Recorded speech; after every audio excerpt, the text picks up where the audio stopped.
Okay, welcome to today's press conference, brought to you by the National Science Foundation and the Event Horizon Telescope Project. Thank you all for joining us today. My name is Amanda Hallberg Greenwell, and I'm the head of the National Science Foundation's Office of Legislative and Public Affairs. I would like to introduce today's distinguished panel. Dr. France Cordova, Director of the National Science Foundation. Shepard Dolman is the Event Horizon Telescope Project Director of the Center for Astrophysics, Harvard and Smithsonian. Dan Moroney is an Event Horizon Telescope Science Council member and an Associate Professor of Astronomy at the University of Arizona. Avery Broderick is a member of the Event Horizon Telescope Board and Wheeler Chair of Theoretical Physics at the Perimeter Institute and Associate Professor at the University of Waterloo.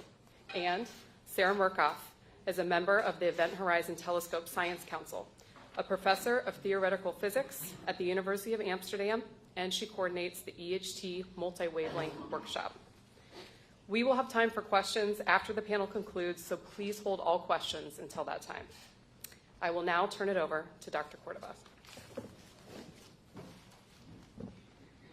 Good morning.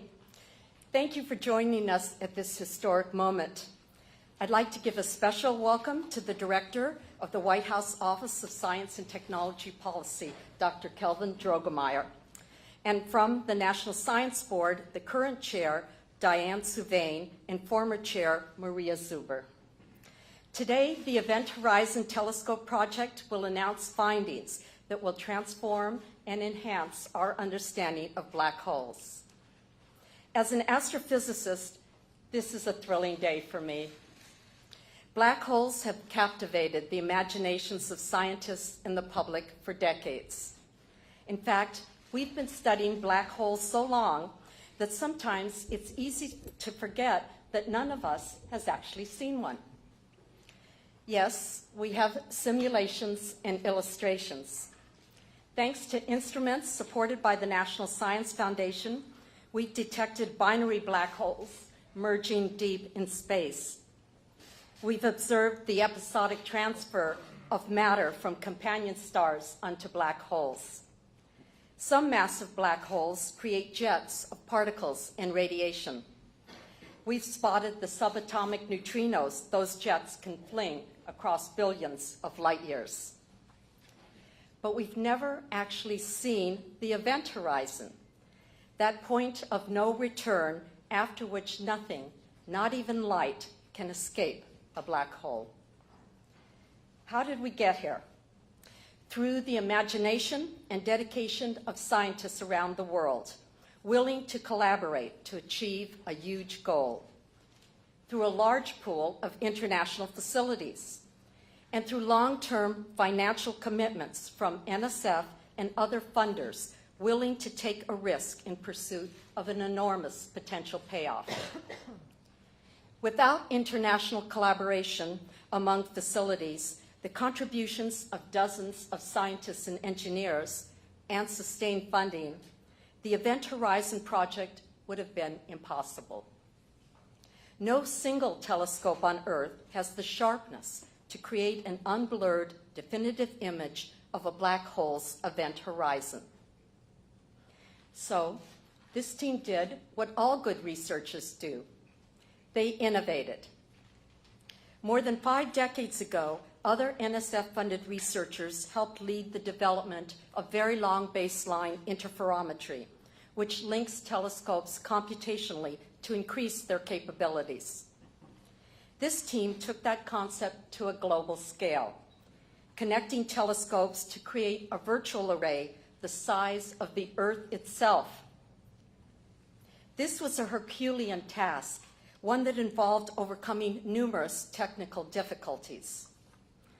It was an endeavor so remarkable that NSF has invested $28 million in more than a decade, joined by many other organizations in our support, as these researchers shaped their idea into reality. I believe what you're about to see will demonstrate an imprint on people's memories. The Event Horizon Project shows the power of collaboration, convergence, and shared resources allowing us to tackle the universe's biggest mysteries. And now I'm going to hand over this to our distinguished panel, starting with Dr. Shep Doeleman, EHT's director.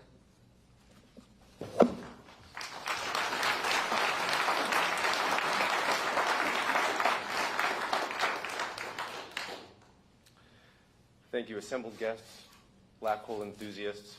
Black holes are the most mysterious objects in the universe. They're cloaked by an event horizon where their gravity prevents even light from escaping. And yet, the matter that falls onto the event horizon is superheated, so that before it passes through, it shines very, very brightly.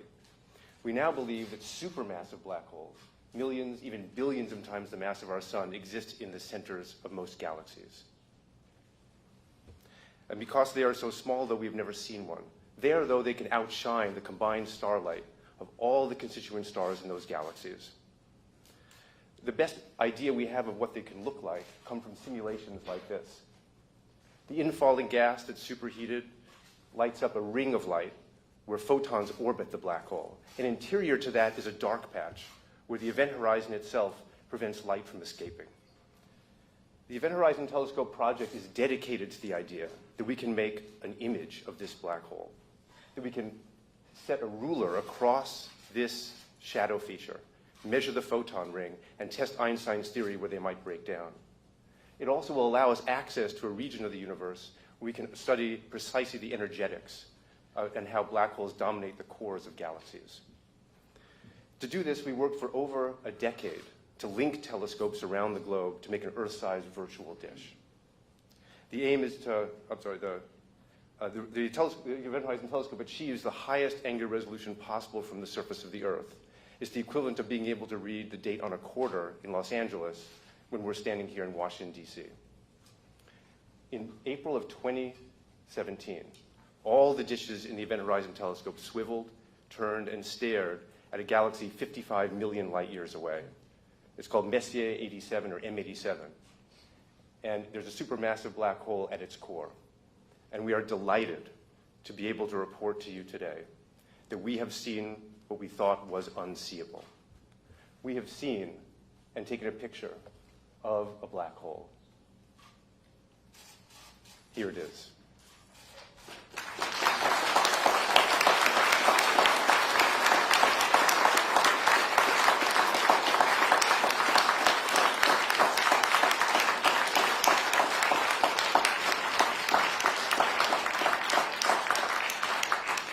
This is a remarkable achievement. What you're seeing here is the last photon orbit. What you are seeing is evidence of an event horizon. By laying a ruler across this black hole, we now have visual evidence for a black hole. We now know that a black hole that weighs 6.5 billion times what our sun does exists in the center of M87. And this is the strongest evidence that we have to date for the existence of black holes. And it is also consistent, the shape of this shadow, to the precision of our measurements with Einstein's predictions. The bright patch in the south that you see tells us that material moving around the black hole is moving at light speeds, which is also consistent with our simulations and predictions. And this image forges a clear link now between supermassive black holes and the engines of bright galaxies. We now know clearly that black holes drive large-scale structure in the universe from their home in these galaxies. And we now have an entirely new way of studying general relativity in black holes that we never had before. And as with all great discoveries, this is just the beginning. So imaging a black hole doesn't come easily. I can tell you that from personal experience, as can many people here in the audience. It's required long-term developments, a committed team, but it also required some very interesting cosmic coincidences.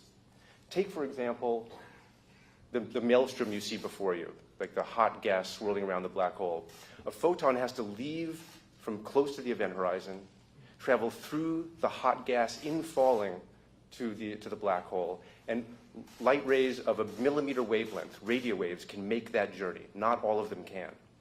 Then that radio wave has to propagate 60,000 years through the M87 galaxy, and then another 55 million years through intergalactic space. And then it winds up in the Earth's atmosphere, where its greatest enemy, the greatest danger, is that it will be absorbed by water vapor in our own atmosphere. So the Event Horizon Telescope uses telescopes at high dry sites so that we can see the photons that have traveled to us so far. So far, so good. We have the photons. But the M87 shadow is very, very small compared to the galaxy that surrounds it. So in order to see it, we needed to build a telescope as large as the Earth itself, given the wavelength of light we were trying to observe.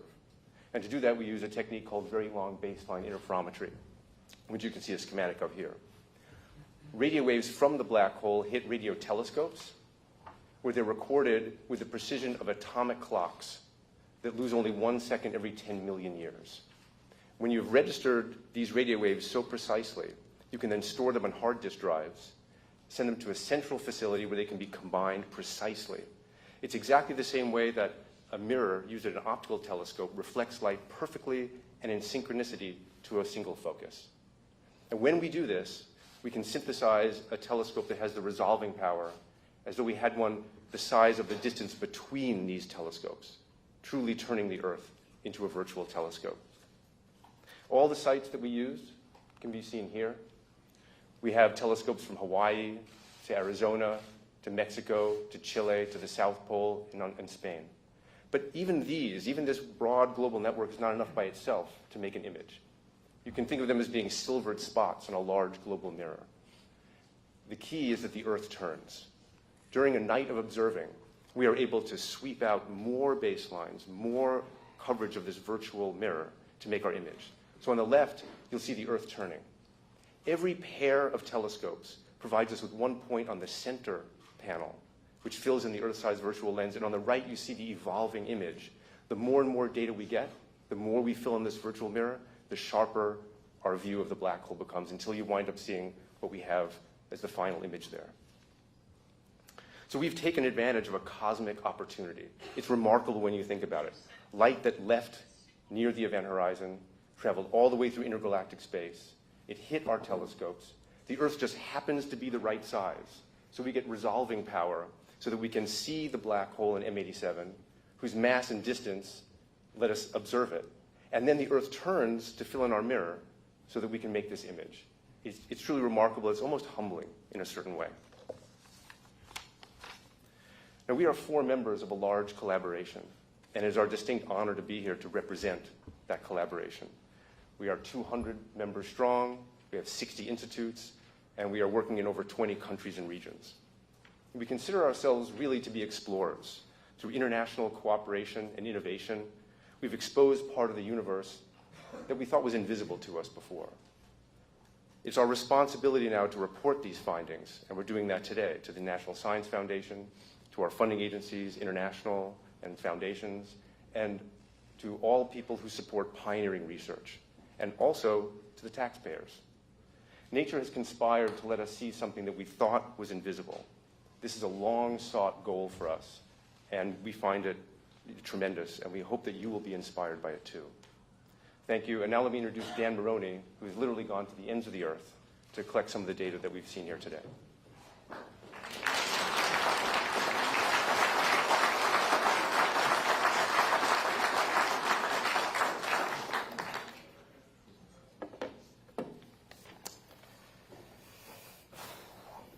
Thanks, Shep.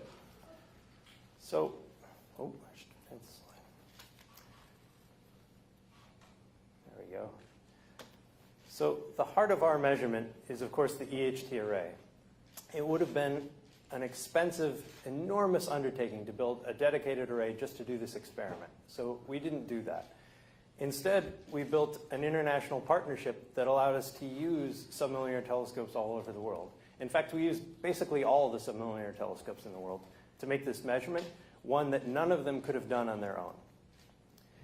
When you take a heterogeneous collection of telescopes and build them into one giant telescope, it presents a lot of technical challenges. And so in the years leading up to our 2017 experiment, we went telescope by telescope all over the world, installing the specialized hardware we needed to do this.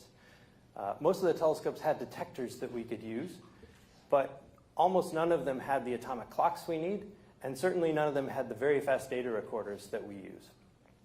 Some places we had to do even more. A good example of this is the ALMA telescope in Chile.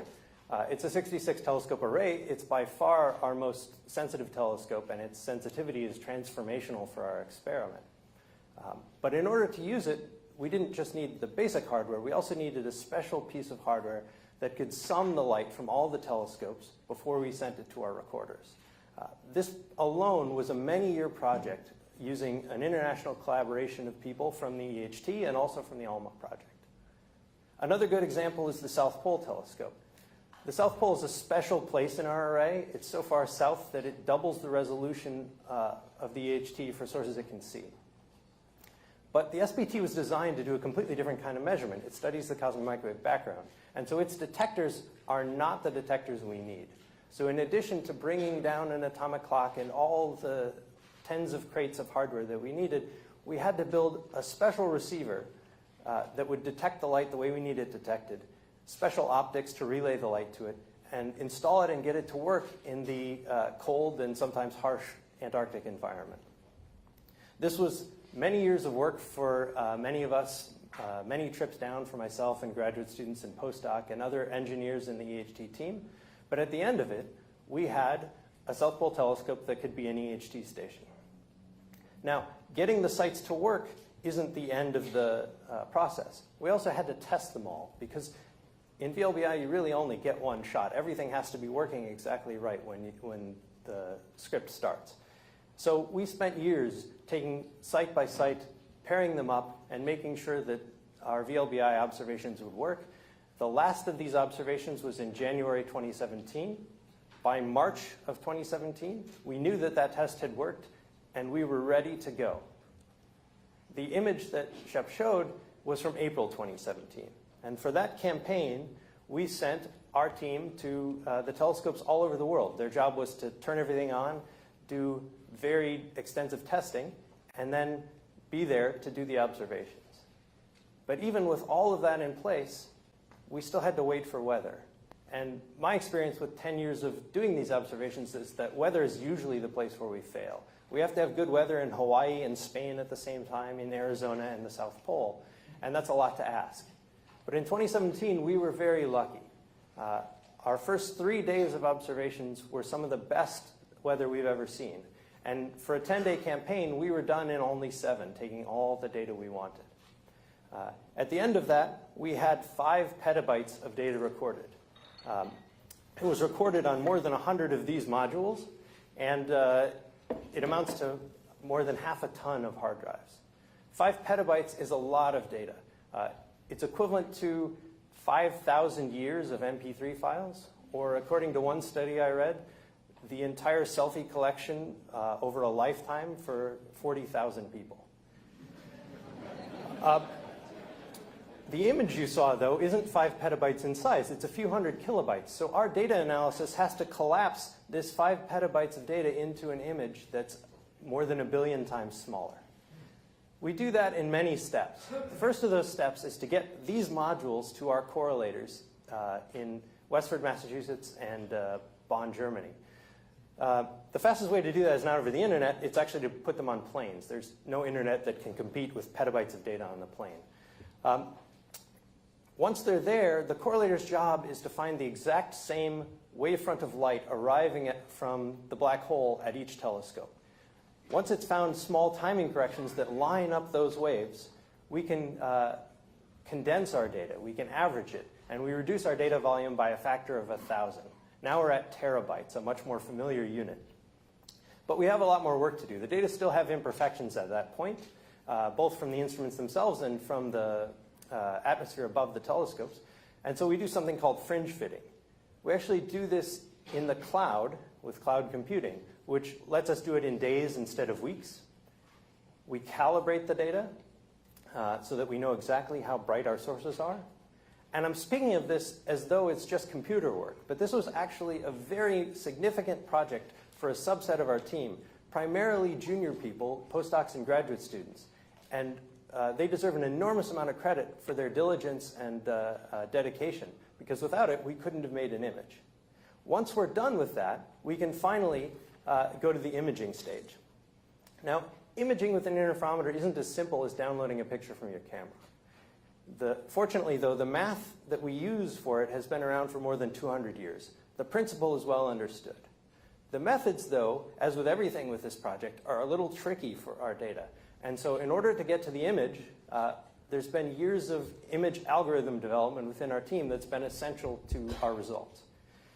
At this point in history, we have many different image algorithms to choose from. They have different strengths and weaknesses. It just depends on the character of the data. And so the way we approached the imaging stage is we set up 4 teams all over the world. They were collaborating. Each team is representing many parts of the world. And we told them, don't talk to each other or anyone else. Choose whichever imaging algorithms you think are best and make images of these data. And then in the summer of 2018, we brought everyone back together at a very exciting meeting, the EHT Imaging Workshop in Cambridge, Massachusetts. If you couldn't be there, you certainly called in from the internet because you wanted to see the presentation. And in a very exciting presentation, we revealed to the other teams and to ourselves what we'd found. And what we saw in those images were 4 very similar pictures, looking almost exactly like the one you see today. An emissive ring surrounding the shadow of a black hole. It was a wonderful day of science, and I'm glad that after a few more months of very careful checking and paper writing, that we're finally able to share it with you today. And now I'd like to hand off to my colleague Avery Broderick to talk about the interpretation.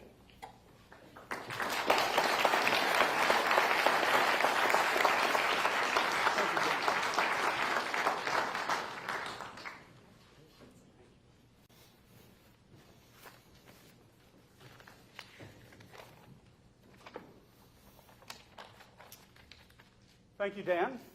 It is an enormous pleasure to be with you this morning to share in this extraordinary moment. As Shep said, we have now seen the unseeable. Now, what does it all mean? Every photon in these first EHT images began its journey in a churning maelstrom embedded in the most extreme environment in the known universe, the vicinity of a black hole. In M87, the crucible in which these photons were born was powered by the black hole in 2 distinct but related ways. First, via an accretion flow, a violent disk of orbiting gas driven inextricably toward the event horizon. By the time the material is making its final plunge, it is crashing into itself at nearly light speed, transforming the gas into 100 billion degree plasma. Second, through astrophysical jets, narrow beams of outflowing material speeding away from the black hole at nearly the speed of light. These jets are powered by black hole spin. Rotating black holes drag everything, gas, magnetic fields, and photons, about themselves, driving these paradoxical structures whose cosmic importance will be discussed by my colleague Sarah Markov. In M87, one of these jets is pointed very nearly toward us. The EHT images are influenced both by these bright emitting regions, the rotating accretion disk and outflowing jets, and by gravity itself. In general relativity, radio waves fall just as apples do. Typically, this effect is exceedingly small, but black holes are gravity run amok. The radio waves we see in these first images orbited the black hole before beginning their 55 million year journey toward us. This results in the dark shadow or silhouette cast by the black hole's event horizon upon the emission from the accretion flow in the jet. Importantly, the size and shape of the shadow is determined by gravity alone. General relativity makes a clear prediction for both of these features. To within 10%, the shadow should be circular, with a diameter determined solely by mass, multiplied only by fundamental constants. However, as with all voyages of discovery, when we began this expedition of the mind, we did not know what we would find. Were Einstein wrong, or the object at the heart of M87 not a black hole, its silhouette could have been very different, misshapen or missized like those seen here, or even simply missing. Changing gravity changes how light bends, and thereby changes the shape of the shadow. In April 2017, this was the dog that did not bark. The shadow exists, is nearly circular, and the inferred mass matches estimates due to the dynamics of stars 100,000 times farther away. Today, general relativity has passed another crucial test, this one spanning from horizons to the stars. This shadow is surrounded by a bright ring of enhanced emission. Oh, let's skip this. Enhanced emission due to those photons that just escaped the black hole's clutches. The properties of this ring-like feature result from the astrophysical dramas that unfold on gravity's stage. To understand these dramas, over the past 3 years, the EHT collaboration has undertaken an unprecedented simulation effort at research institutions across the globe. This has generated the largest collection of simulations ever assembled of the accretion flow and jet launching region in M87. The southern brightness excess arises directly from near light speed rotational motions near the black hole. Regions that move toward us at nearly the speed of light are bright. Those that are moving more slowly or away are dim. From these, we have inferred the sense of rotation of the black hole. In M87, the black hole spins clockwise. Moreover, the excellent quantitative agreement between the EHT images and generic theoretical expectations of a bright crescent-like feature with a dark interior provides significant confidence in our interpretation. The object at the heart of M87, the object that powers M87's jets, is a black hole like those described by general relativity. Importantly, in combination with infrared and optical flux measurements, we can now rule out a dim but otherwise visible surface. That is, this does indeed appear to have the defining feature of a black hole, the event horizon, that point of no return. Today, several complementary windows have opened upon black holes. Science fiction has become science fact. Together, two of these windows, the EHT and LIGO, which reported the first detection of gravitational waves a short 3 years ago, have verified another key prediction of Einstein's theory of gravity. Despite varying across a factor of billion in mass, known black holes are all consistent with a single description. Black holes big and small are analogous in important ways. What we learn from one necessarily applies to the other. At this point, I would now like to hand the story off to Sarah Markoff, who will describe the broader astrophysical implications of these first EHT images. Thank you.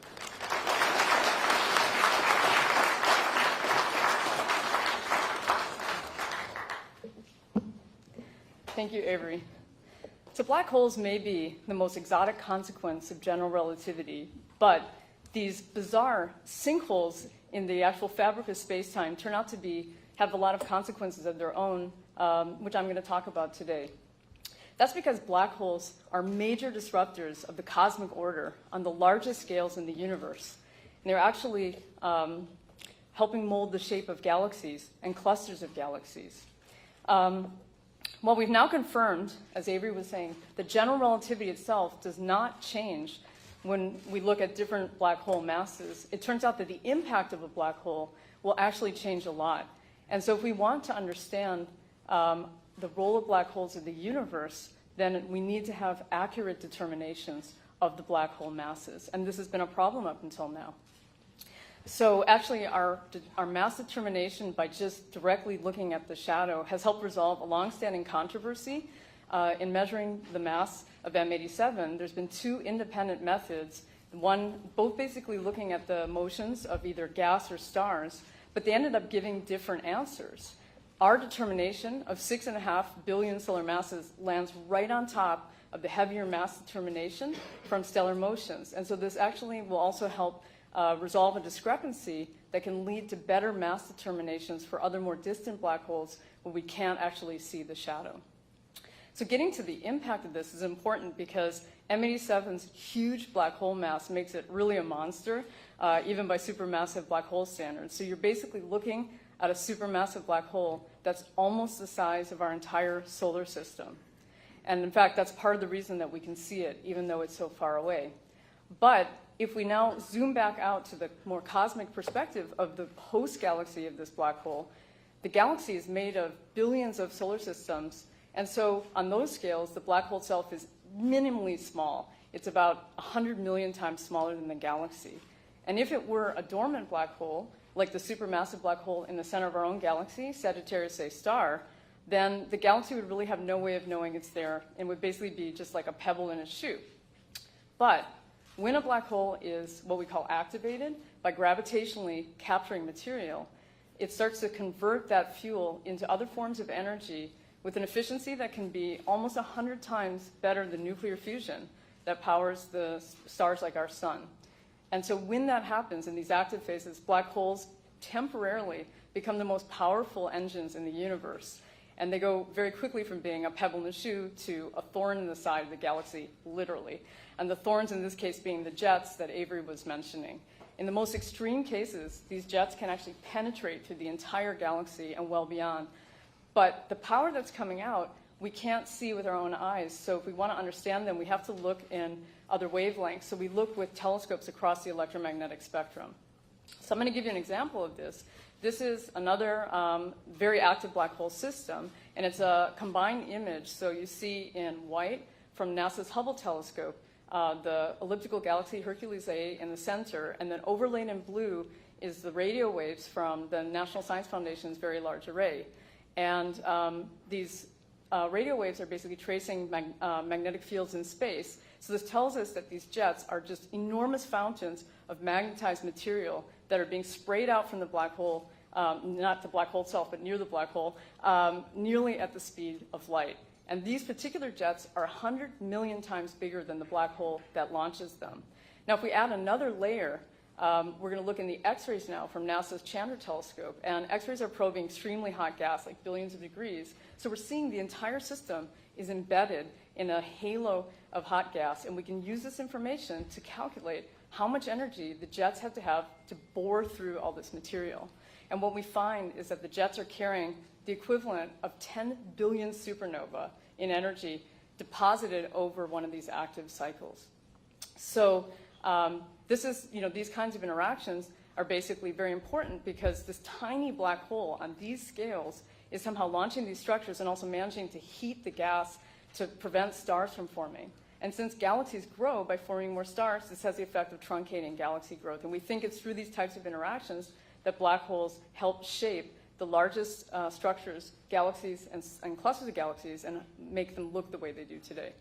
Now, M87 is in a much more modest active state, but as you can see, this is also from Hubble. It's still managing to launch pretty magnificent jets. And these jets are emitting across the electromagnetic spectrum as well. So we need this information to be able to fully understand the system. But if we zoom way out now to the clustered galaxy scales, this is another combined image where you see red in radio and blue in X-ray. You see just a mess of structures. And we think this is telling us about M87's black holes' past interactions really affecting the cluster scales on time scales of hundreds or tens of hundreds of millions of years.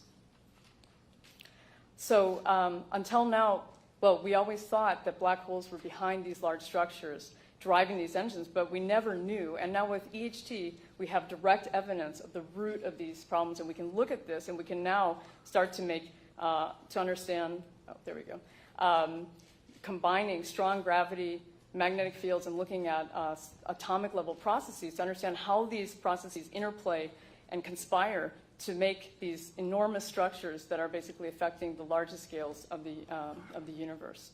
And so to capture all of this information, we need to combine our observations with those across the multi-wavelength spectrum. And so, as you heard from Dan, there's a lot of complexity in these observations, and we added to that by doing a complicated Sudoku of coordination with many facilities across the globe and also in space. And this is similar to the campaign that was run with LIGO for gravitational waves. It's very important to combine signals, both from photons and particles. And so by doing this, we expect that EHT is going to play an active role in this new era of international multi-messenger astronomy. So anyway, looking to the future, the same observations that we took in 2017 for M87 also included this dormant black hole in our galactic center, Sagittarius A star. And by looking at two black holes at opposite extremes of this activity range, especially combining this with multi-wavelength information, we can better understand the ebb and flow of influence of black holes in the long course of our history in the universe. Anyway, so thank you very much. I'm going to hand this back over to Shep, who's going to say a few words.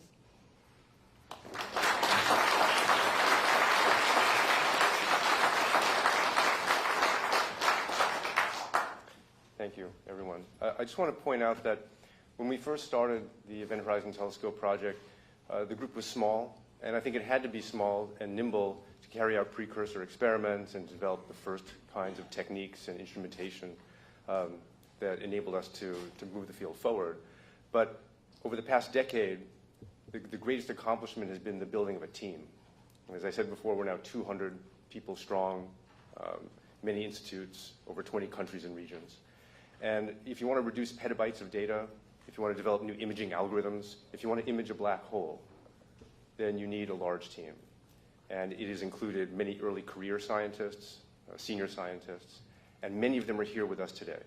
So I'd like to ask everyone who's associated with the Event Horizon Telescope to please stand up so that everybody in the media can see who has done this work.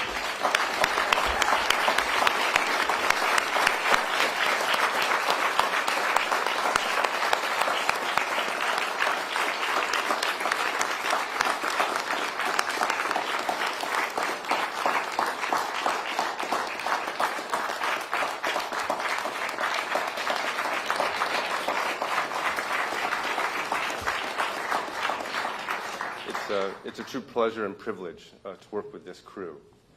And I urge all the media to please go seek them out to learn how the sausage was actually made, how the black holes were actually imaged. I also want to say something in particular about funding and support. This has been a high-risk but high-payoff endeavor. Sometimes you have to kiss a lot of frogs before you get the prints, before you get the black hole image. And you need supporters, you need funders who will stand by you for long periods of time, who take the long view, who understand that basic science never goes out of style, and who also understand that basic science, you never know when it's going to pay off, but ultimately it usually does, and that you have to play the long game. And we had wonderful partners with the National Science Foundation, with our international funding agencies and foundations, and our hat is off to them for sticking by us for so long. And we look forward to greater things with the EHT as we build out the capability and we continue to sharpen our focus on black holes. Thank you.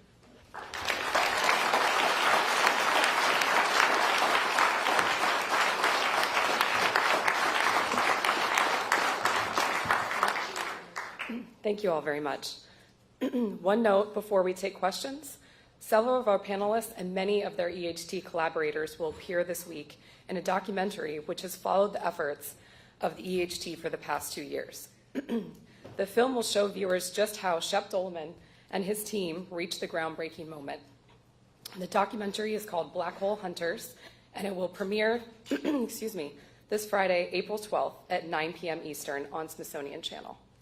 We will now take questions from the audience until 10 a.m. Please raise your hand, wait for a microphone, and identify yourself and who you are with before asking your question.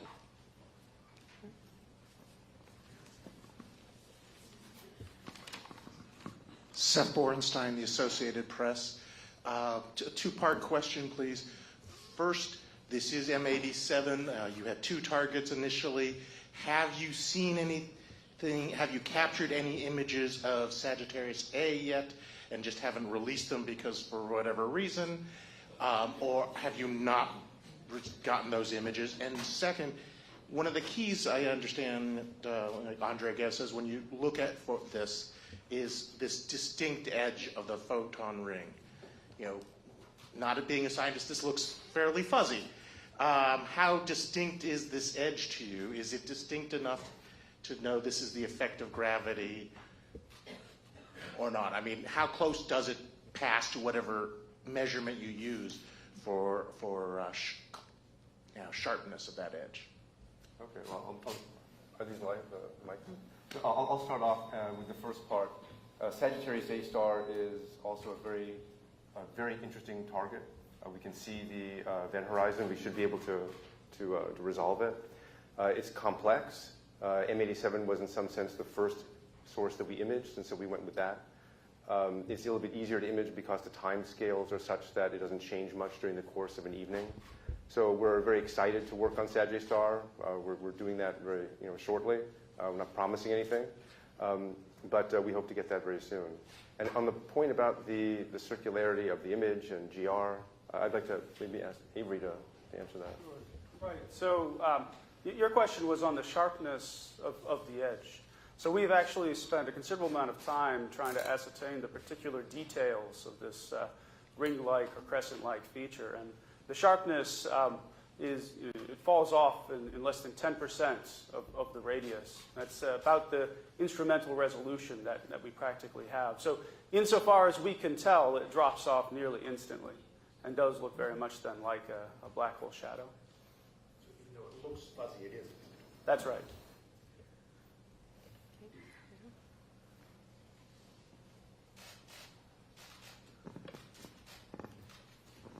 Hi, I'm Alan Boyle with GeekWire. I wanted to ask, following up on that idea of the image, are there things that you might be doing to enhance further the quality of the image? Might there be more telescopes added to the network, or are you using different data processing techniques to get an even sharper image? I'll answer the first part of that. We think we can make the image perhaps even a little sharper through algorithms, and I leave that to Dan. But we are embarking on a wonderful new series of putting new telescopes in different places on the Earth, right? So if you add more telescopes, you build out that virtual Earth-sized mirror. And it goes as n squared, right? So that if n is your number of stations, then the number of points you get in your virtual mirror goes as n squared. So even adding 2 or 3 more stations in just the right places will increase the fidelity of our image a lot. Now, the other thing that I would add is that if you go to higher frequencies, which the EHT is going to do soon, then you wind up getting even higher angular resolution. But maybe Dan wants to talk about the algorithms. Yeah, I think the biggest improvement we'll make will be through adding new telescopes, and the higher frequency observations will be very exciting. As I said in my section, the methods of imaging are complicated, and so depending on what you're interested in, if you're interested in, for example, the sharpness of the ring, you can approach the imaging process slightly differently and make a less blurry looking picture.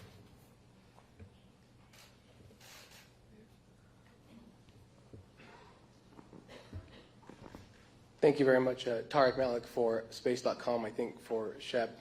You said in your opening that this was seeing the unseeable, and it's been a good long time to prove this concept out. And I'm just wondering for a moment, as a scientist, what your team members, just what it felt like to see that image for the first time. I mean, did you have a party? Did someone cry? It's an amazing achievement, and how would you relate that? Thank you. That's a great question. We've been at this for so long, and there's been such a buildup. There was a great sense of relief to see this, but also surprise. When you work at this field for a long time, you get a lot of intermediate results. We could have seen a blob, and we have seen blobs. You could have seen something that was unexpected, but we didn't see something that was unexpected. We saw something so true. We saw something that really had a ring to it, if you can use that term or phrase. And it was just astonishment, I think, and wonder. And I think that any scientist in any field would know what that feeling is, to see something for the first time, to know that you've uncovered part of the universe that was off limits to us. So when that happens, it's an extraordinary feeling, I think, for everyone in the team. I'm sure others have equal feeling. I'll just add, as an astrophysicist, this is the first time that I saw this image right now, because they wouldn't let NSF see it. And it did bring tears to my eyes. So this is a very big deal. I didn't really know what to expect, but was hopeful. It's an amazing image. Congratulations.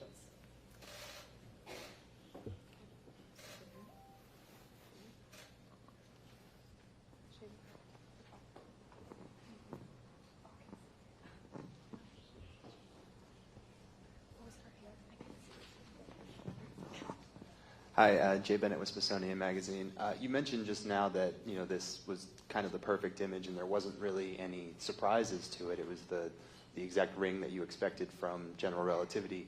Was there anything about it at all that was surprising or unexpected, or was it really just kind of exactly what you were looking for? Well, in broad brush, as Avery said, it has verified Einstein's theories of gravity in this most extreme laboratory. But there are some very interesting things about it that we want to follow up with. There are asymmetries around the ring, the brightness in the southern part. So there'll be a lot of future work on this to sharpen our focus on gravity. But maybe others want to. Well, right. So first, I have to admit I was a little stunned that it matched so closely the predictions that we had made. It's gratifying, sometimes frustrating.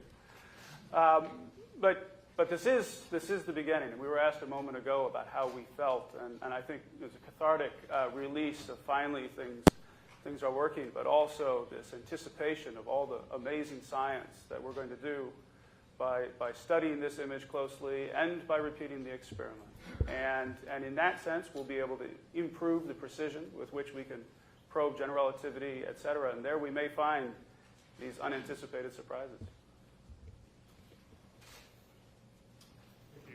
Chris Lintop from BBC Sky at Night. Thank you for releasing the papers alongside the press images. The first image on the paper there shows 4 different images from 4 different days, and it seems to me there are hints of changes from day to day. Are those real? Can you say anything about time variability at this point? So there are 2 sets of 4 images. The earliest image in the imaging paper shows those 4 preliminary images that I spoke about, the 4 different teams presenting their results. Those differ slightly from the final answer, partially because that was still an engineering data release. It wasn't the final data. From day to day, we have tried to establish how well we can trust the differences between the days. They seem real, but at the moment, it's hard for us to interpret them. And so, we hope the timescale for variation of M87 is very slow. So we hope that by looking at the data we got in 2018, we'll be able to see if anything important has changed.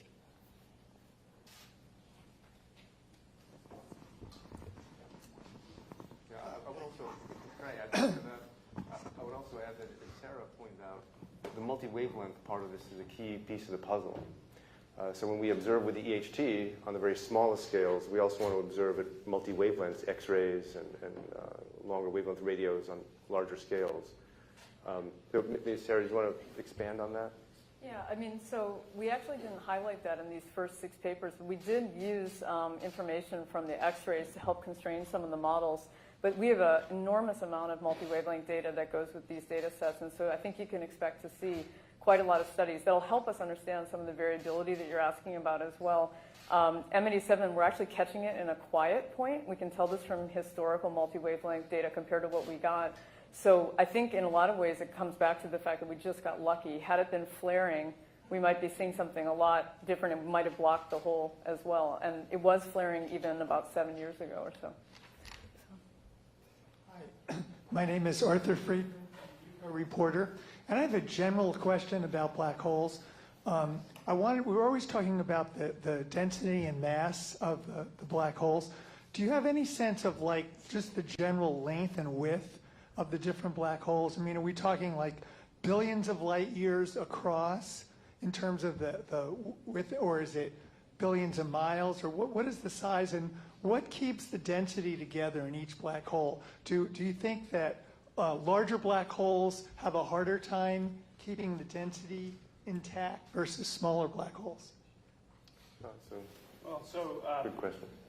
The answer to your first part of your question, how big is the black hole in M87? It's about 1.5 light days across. Okay, so not light years measured in a day. That means that practically it appears to evolve on week time scales. So we see substantial changes in principle on time scales of maybe 2 weeks, 1.5 weeks. What holds it all together? Well, all black holes are the same in this regard. It's all gravity. Black holes are all about gravity. And once you get that much mass collected into that smaller region, and that's how small depends on the mass. Okay, so if I make a black hole 10 times more massive, the region I have to reach is 10 times larger. If I make it 1 billion times less massive, the region's 1 billion times smaller. Once you've gotten that much mass that close together, gravity runs the show, and there's no other force that we know of that will stop it.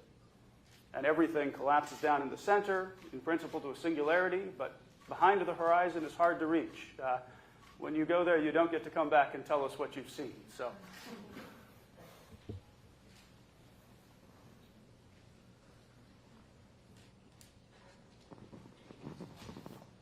Hi, Emiliano Rodriguez with Nature Magazine. I'm just wondering if these images can help us understand how black holes produce jets, and also, do you see this thing as like evolving over time? Is it changing over time, or do you see it as just fixed?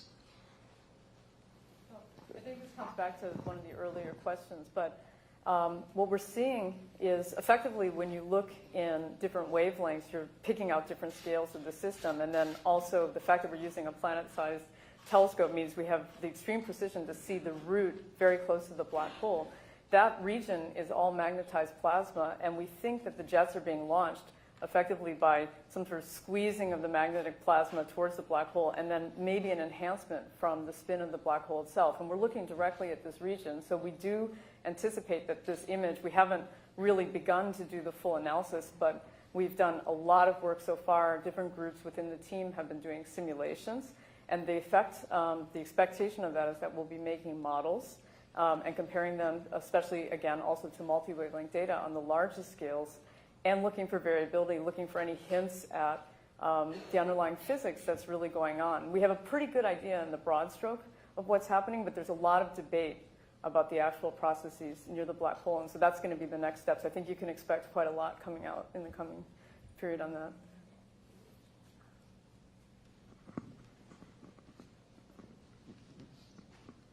Hi, Anna Humphrey from T.C. Williams High School, and I was wondering, well, this is obviously an incredible feat of global collaboration in the scientific community, and do you see this as being a model for science going forward, and if so, what are some of the challenges, and what are some of the things that we can hope to accomplish? I'd like to say something about that. That's a great question. VLBI, very long baseline interferometry, which as Dan explained is the whole technique that we use, is by its very nature a cross-border activity. We really don't pay attention to where the telescopes are, just that they're high enough and that they're above the water vapor, that they're manned by scientists who share our common vision. And so in that sense, we built this team, this 200-plus member team, by selecting experts from everywhere. And I think it is a really good model for how we can do distributed science. We spend a lot of time on video cons. We publish papers with people that we've never met before, but we consider them our true and trusted colleagues. And that happens because we have the ability to reach out and form a distributed network of scientists. So I think it's a good model.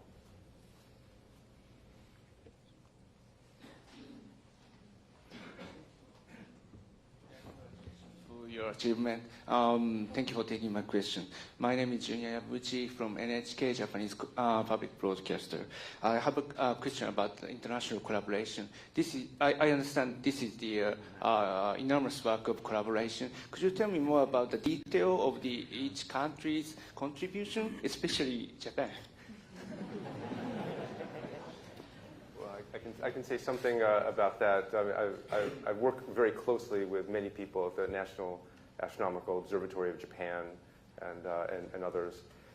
Japan has played a very key role, as have a number of countries. Japan, for example, was one of the key members of the project that phased up ALMA. That took all the dishes in the ALMA array in the high Atacama Desert and then made them essentially one dish so we could record on one set of equipment. And that has been huge. And they've been a key partner in the imaging techniques and pushing that forward too. But the key is that each country, each region, each group, each institute brought something in kind, and they brought their expertise, and they brought their work. You know, at the end of the day, you just need the stuff to get done. And everyone came with a full heart, really, and the expertise and the energy to make this image that we've presented to you today.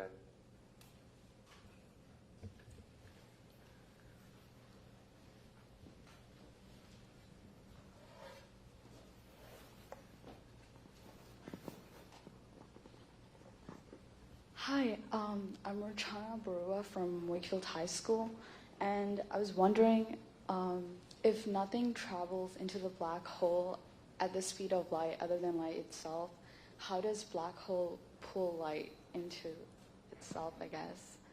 And also, you guys have mentioned how it's the M87, I guess, is 55 million light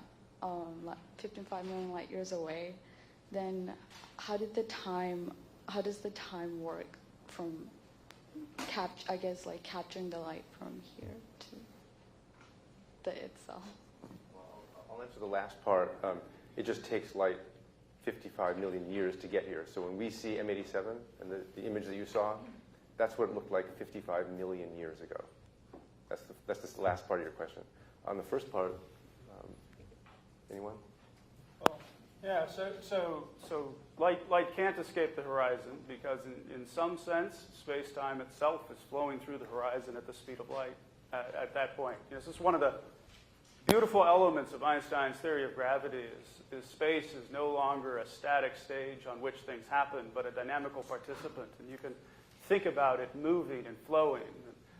Black holes drag it around when they spin and flows through the horizon when they're static. And so those photons trying to climb out of the gravitational potential well outside the horizon can do so because they can go faster. But once you cross the horizon, they're dragged in, just like sound waves across a waterfall.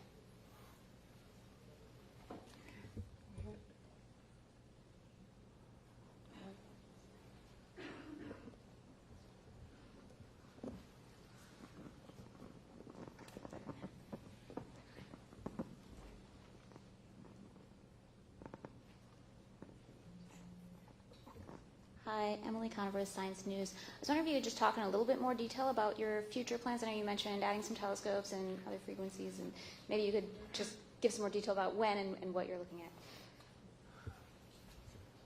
at. They're looking at me. Well, so I would point out that in April 2017, we had 8 telescopes in 6 geographic locations. And in 2018, we added another telescope, the Greenland telescope, which dramatically increased our coverage to the north on M87. And we're going to add a new telescope in Dan's backyard, the Kitt Peak Observatory in Arizona. These will all increase the imaging fidelity. They'll fill out that virtual mirror that we're trying to build. And that's important for something that Sarah described, which is the jets. Because we see this ring, but it's difficult for us right now to make the firm connection to the larger scale jets that Sarah showed. By adding more telescopes at intermediate and longer baselines, we'll be able to extend the image of that shadow out to where it connects to that jet, where we know it has to. So that's one area that we're expanding into, and the increased frequency of observation. We observed at 1 millimeter wavelength. Now we want to move to 0.87 millimeter wavelengths. It sounds like a small jump, but it increases your angular resolution, the resolving power, by over 30%, right, 50%. So you wind up sharpening your image just by observing at higher frequencies. And then, of course, world domination is not enough for us. We also want to go into space. And if we could put a space-based radio telescope in orbit around the Earth, it would sweep out even more of that virtual mirror and do it much more quickly. Okay, we only have time for a couple more, so let's go right here. Hi, Tom Costello with NBC News, and congratulations to all of you. I have a question for Sarah or Avery.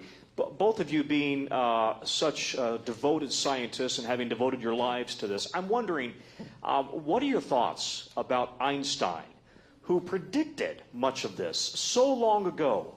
I wonder what your thoughts are about his genius today and what you verified. Well, I think it's, yeah, I mean, I do spend time thinking a bit about how it is that somebody could have sat down in a patent office, 100-something years ago and come up with a theory that has turned into something. I mean, it's great that we can verify it with black holes, but in fact, we use this every day for satellite communications. It's a really integral part of our understanding of the universe. But to me, I feel like there's bigger mysteries at foot. I'm fascinated by Einstein. and that kind of level of understanding of the universe. It doesn't happen in isolation, of course. There were many other people also thinking that fed into this. But I'm fascinated by the fact that we're now at the threshold of understanding black holes as maybe the best clues about quantum gravity and what's going on. How does gravity actually work? Is this some emergent process coming out of space-time? What is space-time? So I think that there's a lot more. It's just the beginning for me.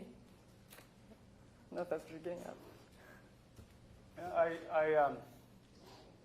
Sometimes the math looks ugly, but really there's a strong aesthetic in theoretical physics generally, and the Einstein equations are beautiful. And so often, in my experience, nature wants to be beautiful, and that's one of the striking elements about the Einstein equations, about Einstein's description of gravity, is it is fundamentally one of the most beautiful theories that we have. Just for that reason alone, and the long history of Einstein being proven right here, I suppose we're not terribly surprised. But I can't lie to you.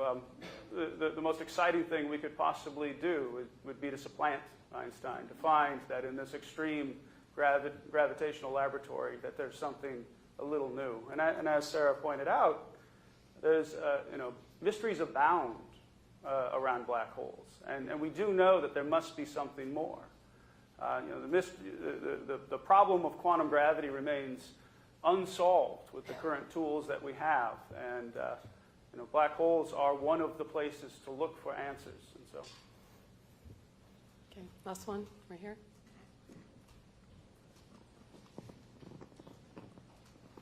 Hi, Michael Greshko, National Geographic. So Shep, you mentioned seeing the unseeable with regards to black holes, but I want to talk about another unseeable aspect of our universe, dark matter. Avery, you co-authored a paper in 2017 pointing out that M87 in particular, with the Event Horizon Telescope, would be a unique probe into dark matter, the degree to which it annihilates, its interactions with other forms of matter. Can you say anything at this point about how this measurement changes or constrains what we know about dark matter? The quick answer is not yet. We've been very, very focused on making the first interpretations of this groundbreaking image, so we've not yet gotten to that particular topic. Great. Well, thank you all for attending. If you do have further questions, staff from the National Science Foundation are here to help. Also, you have an email address inside your press packets for any follow-up questions. Thank you for joining us today. This concludes our live stream.